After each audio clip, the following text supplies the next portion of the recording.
Hello and welcome back to the Full Cycle Ottawa YouTube channel. My name's Josh, and today we're going to be doing some volume spacers in this Lyrik Ultimate fork. So now we're going to get ready to install some volume spacers in this fork. So what that's going to do is more spacers means less air volume in the fork, which increases the ramp up in the fork towards the end of the stroke. So you can run a little bit less pressure to make the fork a little bit more supple and soft off the top, but then you're still going to prevent yourself from bottoming out.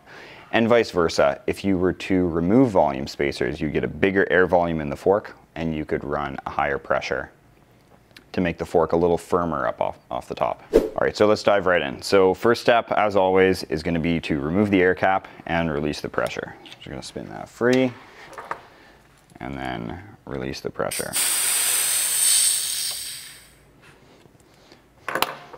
And then before I crack this open, I'm going to give this a little bit of a wipe. I don't want all that sand falling into the fork when I open this up. So, not so much worried about what's inside the cap, but just like around the edge there. I'm going to try and clean that up a little bit. So for RockShox forks, we're going to be using a cassette lockering tool. If you've got a Fox fork, this entire procedure is almost exactly the same. You're just going to be using a socket. The size of the socket changes based off the model of fork that you've got. But what you want to make sure is that you've got a chamferless socket and not one that does have the taper at the end. So for this guy here though, we've got our cassette lockering tool. Just going to pop my wrench on there. And then we're going to spin this. So we're just going to keep going here until this is all the way out. All right. So the maximum number of tokens you can use in this fork is 5. And the online manual told us that the stock setting was 2.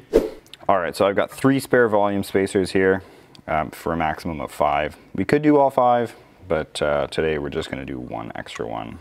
So we're just going to thread that guy on there until it's snugged up, and then we can come over here and pop this right back in the fork.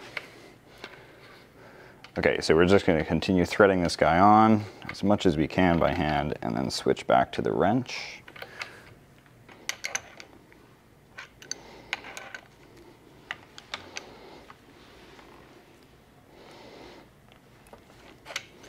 And as always, then we pump this guy up and then put the air valve cap back on, and we're all set to go.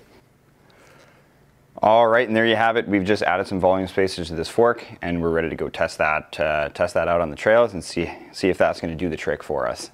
Thanks for tuning in, and as always, like, comment, subscribe. We love it when you guys interact with our videos, and we'll catch you next time.